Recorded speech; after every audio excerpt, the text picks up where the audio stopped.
sis, if you're trying to grow this year and you just know that this year is really the year that you're really going to tap into your divine self, you're really going to tap into the woman that God created you to be, you know, you're really going to tap into your purpose, and you with a man that don't support you, he don't cheer for you, he don't even go to church with you, he don't even pray with you or pray for you. Sis, what are you really doing? Like, you know what you deserve, and the things that he does not align with who you are. I'm talking to you. His mindset doesn't even align with yours. Sis, what are you doing? Baby, it's time to let him go.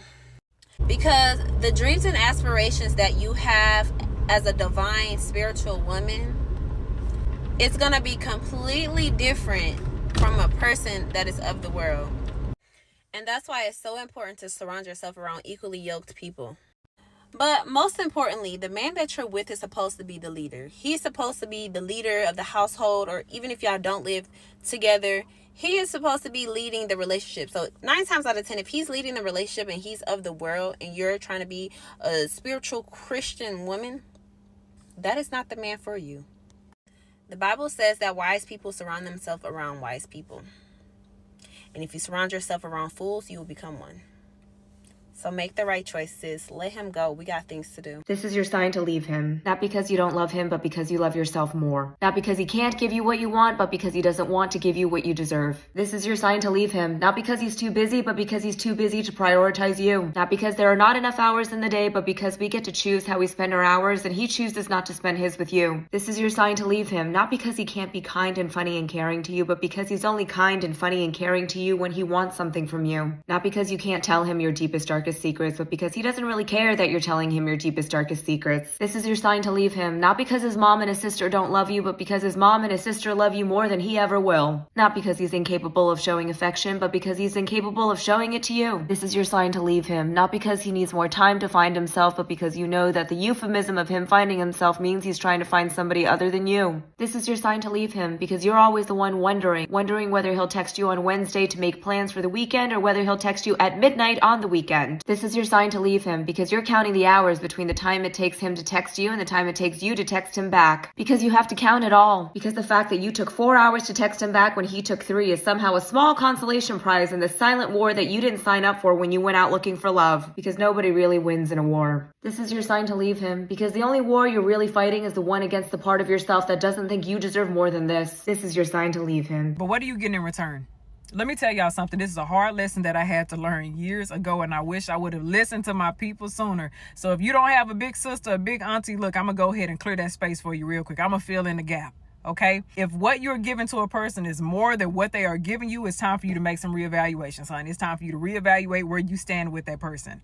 Okay, one thing that I had to learn a long time ago is no matter how much you do, you can give, you can pour your heart, you can always make sure that you are available. You can cancel plans with people to make sure that you're available. You can buy them gifts, you can spend, you can do as much as you can to prove to someone that you love them and that you're good enough for them to see you more than what they see you as. But if a person is convinced you are not the person for them, if that person is still not in a mindset to where they are ready to commit to you, let it go, baby.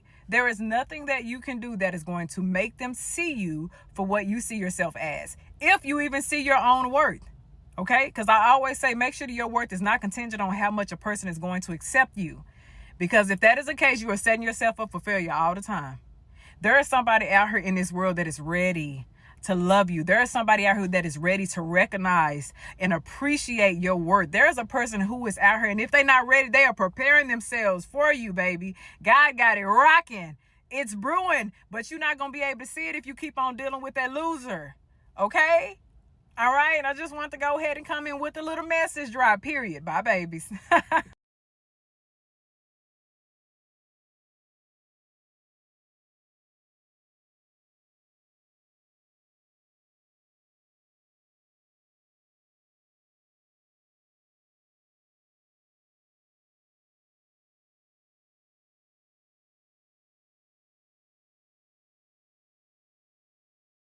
Stop catering to those who don't reciprocate.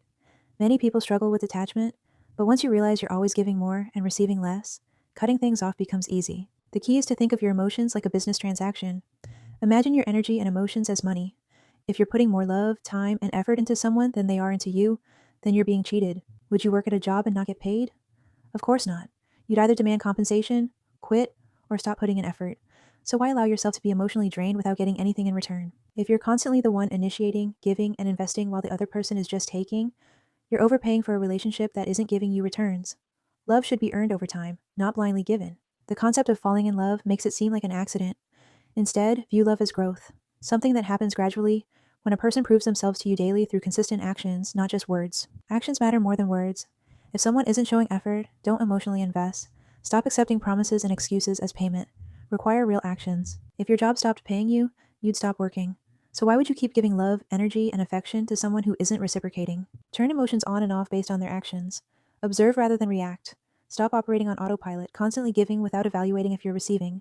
Responsibility is key. You're responsible for how much energy and emotion you pay into a relationship. If someone isn't matching your investment, stop giving. Many people confuse physical intimacy with love, but they are not the same. Holding off on physical intimacy often increases a man's interest because he has to invest more to earn it. If someone walks away just because they didn't get physical intimacy quickly, they were never there for you in the first place. When someone works for your time, attention, and affection, they value it more. If they've invested a lot, they're less likely to walk away easily. You don't feel used when they've earned their place in your life. Think of relationships as a balanced exchange. If you're not receiving more emotions, attention, or effort than you're giving, you're paying for their presence with your energy. That's emotional labor, and it's not worth it. So stop overpaying, start observing, make sure your emotions are being matched. If they're not, turn them off and walk away. Y'all know why that relationship not working out? Because you was never his type. A nigga be a walking red flag and you steady trying to give him chances. Let him go. Let him go be with his type. Because you not his type. And it's okay. You can't change a person unless they want to change. But what I will say is when a person show you who they are, believe them the first time because that's exactly who they is. Amen to that. I saw a post on Instagram today that said, sometimes you just gotta let a man go be with his type. Y'all, that has to be one of the truest things I have ever heard. Like, as a young woman, I have just learned that sometimes, like, you just not his type. And you really probably need to take that as a compliment. Take it as a compliment, okay? Maybe you just not a dummy like the rest of them. Maybe he can't use you like he used the other ones. Maybe he can't, have his way, have his cake and eat it too like he could with them. It's, standards over where you at. Let that man go be with his type. One of the hardest things I had to learn, bro, once God decides that something is no longer for you, he won't let you be at peace with that shit. Yeah. It don't matter how bad you want it to work. It don't matter how much effort you put into it, how much care you put into it. Once he decides that shit is no longer for you, bro, you'll never be at peace again. And then the thing, he won't, all the time, he won't even take it out your life, bro. He'll let you hold that shit, and as long as you hold on to it, that shit gonna destroy you. It's gonna destroy you mentally, emotionally, spiritually, shit, sometimes physically, bro. You have to detach from connections that no longer serve you. Detaching emotionally means becoming less affected by someone's behavior, reassessing the connection, and adjusting your emotional investment to a manageable level. It's about shifting focus back to yourself. First, allow yourself to feel. Don't shame your emotions. Resisting them only makes them stronger. You can miss someone and still know they're not right for you. Feeling is normal. Acting on impulse is where boundaries matter. Second, respond. Don't react. When triggered, pause. Instead of texting or spiraling on social media, take a walk, breathe, and check in with yourself. Creating space between reaction and response helps you regain control. Third, be compassionate with yourself. Missing someone doesn't mean something is wrong with you. Ask yourself, do you truly miss them or just the idea of them? Whatever emotions arise, meet them with understanding, not shame. Detachment isn't about shutting down. It's about reclaiming your energy and knowing you are whole on your own. Oh, he played you. Okay, sure, whatever. But did you have his kid? No? If the answer is no, he didn't get you, never liked him, you never talked, it can fade into the abyss. You feel me?